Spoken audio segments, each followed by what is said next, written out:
Hello, hello, hello, and welcome back to Real World Magic, where we make your life more magical. My name's Neil Trigger, I'm going to be your magical host, and in today's video, I'm back in Edinburgh again. I'm kind of not, because that was like weeks ago, but I am back in Edinburgh, and I'm going to be showing you some more of the stuff that we got up to, including a House of Illusion. So stay tuned for that.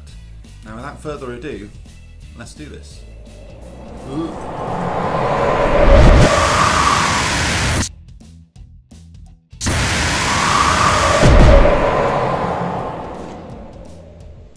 This is a fairy grotto located just outside Edinburgh. Grottos were secluded places designed to evoke reflection on the cycle of life and death, a link borne out by the recent discovery of traces of a nymphorium, or temple of nymphs, which might have been intended to evoke the underworld and the afterlife. A statue of a nymph would have been placed here to attract woodland spirits. In front of the grotto there was a small decorative pond which reflected the grotto itself and possibly Arthur's seat. Lots of different places claim that King Arthur lived there, from Tintagel in Cornwall all the way up to Edinburgh, apparently. So we're headed to King Arthur's seat, which is an extinct volcano near Edinburgh, to see if we can work out what's going on with King Arthur. Where did he actually live? Because I guess it's kind of a myth of the UK, not just of England. So let's see. I don't think the visibility is going to be very good today though, so oh well. Now, being an extinct volcano, it's a bit of a trek. Check this out. Gotta go up there. Oh, it may not look it, but that's pretty steep. So on the plus side, we're away from the bustling crowds. On the minus side, the reason that we're away from the bustling crowds is because it's a hell of a hill. Gotta keep on going. Yeah. Okay, so stupidly, we've now found a road which was pretty obvious, I think, but not very obvious from down there, which is the way we came. So yeah, we've definitely gone the long way. Oh well. Taking a little break on a bench at the moment, get our breath back, and then we'll carry on up the road, I guess. Just for reference, there's my shoe.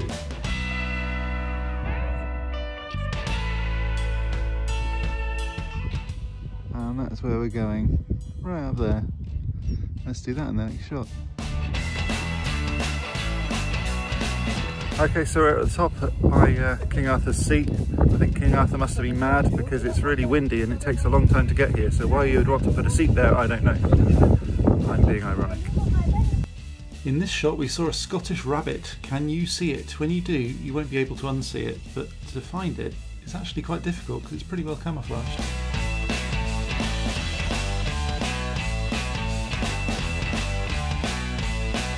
Now just check out that view. The visibility isn't great because it was quite misty, but you could see for miles otherwise.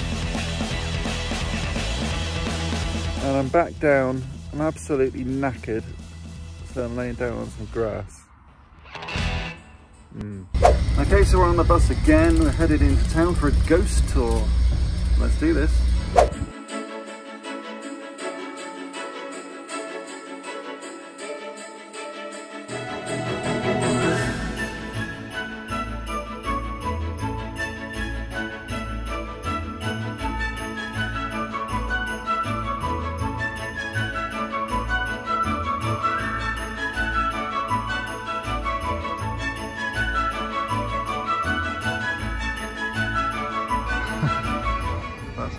Then we go to Maggie Dixon's bar, or Maggie Dixon's I think it's called. She survived her execution, so well done to her. She's actually pronounced dead, and then she kind of woke up in the back of a coffin on a truck, or on a cart I guess, on the way to her burial. Started screaming a lot. Well, I guess you would, wouldn't you? Hello, I've got a bit of a headache, so I think I'm going to have to try and find my body somewhere. So the next thing we're going to do is the House of Illusion in Edinburgh. Let's go on to the Magic Gallery. So here in the Magic Gallery, they've got all kinds of really awesome optical illusions, I guess you'd call them. They start with like mesmer tubes and, well, there you go, mesmer tube. So if you put your hand on the glass, you can actually get the electricity to sparkle at you. Don't worry, it doesn't hurt. It does look a little bit weird, but other than that, it just it's like you're a real magician.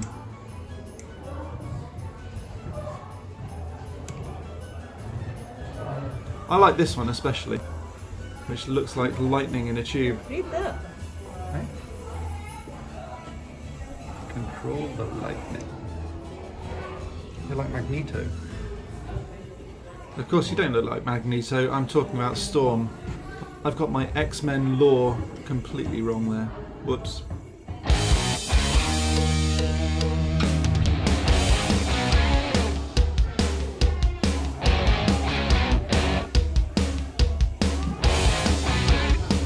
Now you can stay here for ages playing about, but let's not. Let's move on, shall we?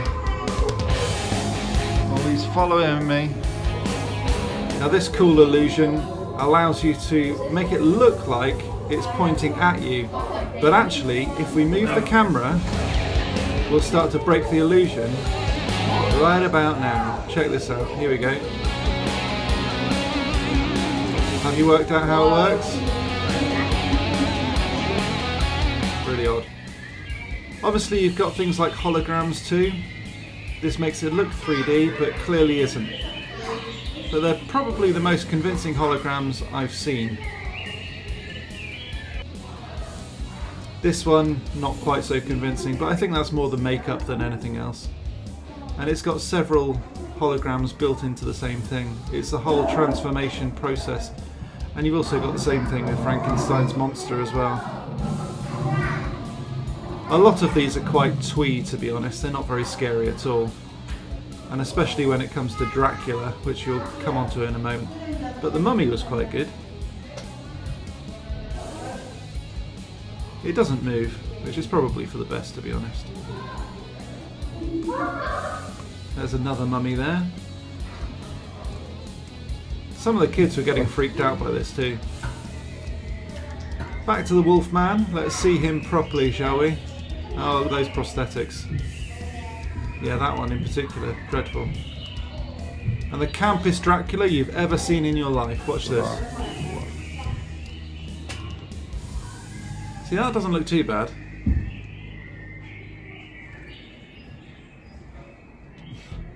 The most terrifying vision of Dracula I've ever seen. He looks a bit camp. Moving on, what have we got here?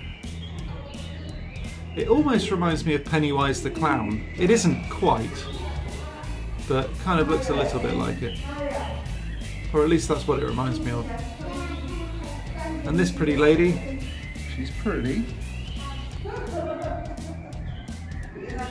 I don't think she does much, but I think she's just a 3D picture. Very clever. And bananas. Very phallic looking bananas, but bananas.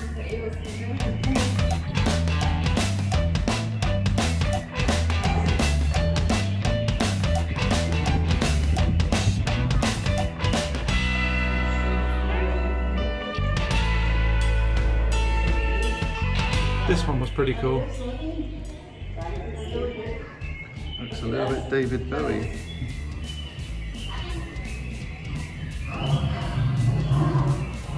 And we've got some horrible sound effects of lions, I think.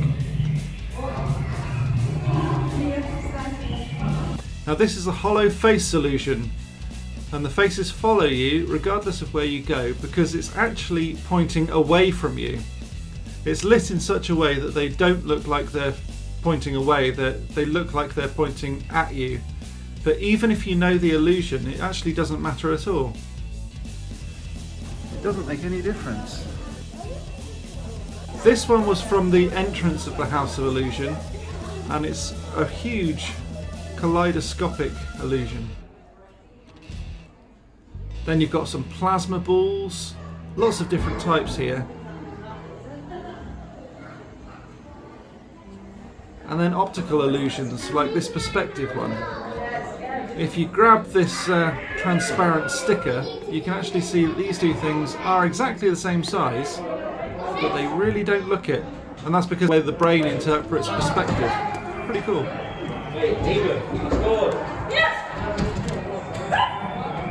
This one tells you how colours are made up in light. So you've got the blue, the red, the green, the yellow, all of those together to make a colour image.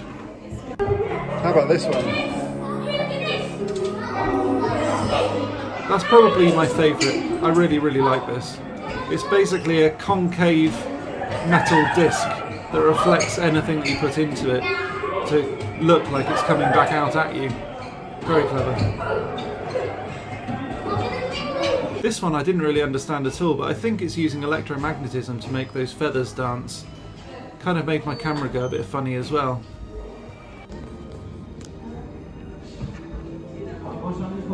If you want some sweets, you're gonna fail, I'm afraid, because they're down there. But it looks 3D, very clever. That's the kaleidoscopic thing at the entrance again. And it makes like an entire globe of screens, TV screens, like an infinity mirror. Okay, we're about to go through the vortex tunnel. I've been through one of these at Alton Towers before and it's horrible, so let's try this.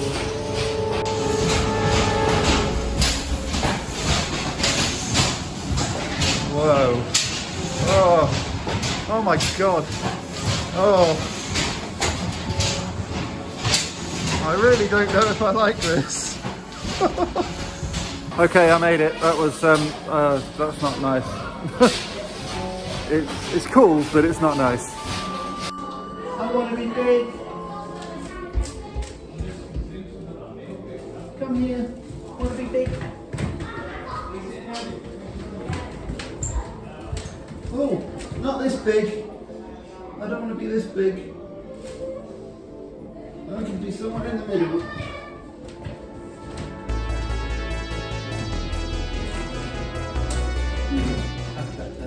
Actually, if you go up there, there you can be the same height. Yeah, same height. Awesome. They've got lots of little curios on the walls, like this blinking eye, which I think is pretty cool.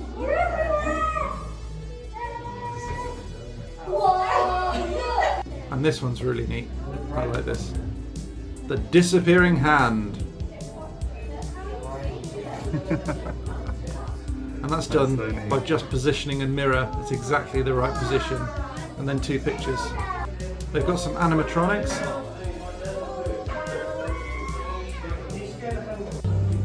And these really super creepy family portraits. It's basically done with a hologram, but they do look really neat. As you move around, they freak you out. And the kids here were getting really, really freaked out. Doesn't help that there's spooky music playing in the background too. And we got treated to a little magic show.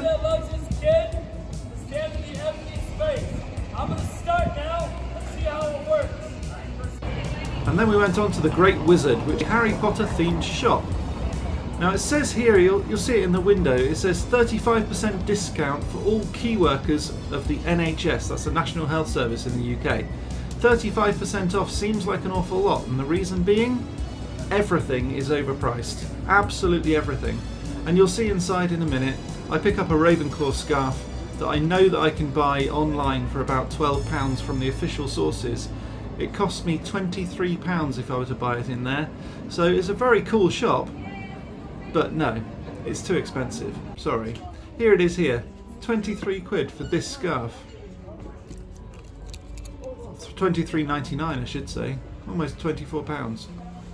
So at that point I thought I can probably buy it for about half the price if I just buy it on Amazon or buy it directly from platform 9 3/4. They do have some cool stuff here though. So if you want Harry Potter stuff all in the same place at the same time, that's the sort of place that you need to buy it. And I know for a fact that those bookends are extortionately expensive, as are those models. And this Hogwarts crest is awesome. That Hogwarts crest is awesome. And I really, really want that Hogwarts crest when I get my man cave. I think it'll be wicked. They've got a huge number of Harry Potter pins and key rings. I'm not really into this sort of stuff, but I know that there are a lot of people that will like those sorts of pins and jewellery and things. There's even some not butterbeer. They're not allowed to call it that. I think they call it butterscotch beer or something. A couple of plushies as well, which is always nice. There's Pickett, which is my personal favourite, I think, of all of the magical beasts. And I think we're done. Okay, so that's it from me for today. Thanks ever so much for watching. I really do appreciate it. Click the like button to like it, subscribe, ding that bell, you know what to do by now. And I will see you again next time with some more magical awesomeness. But until then, as always... Play magical! Thanks so much for watching. Okay, so that's it from me. Please subscribe to Real World Magic. While you're there, click the bell button to be notified of future uploads, and have a look at all of my social stuff. Remember to donate on Patreon if you really, really liked it, and I'll see you again next week.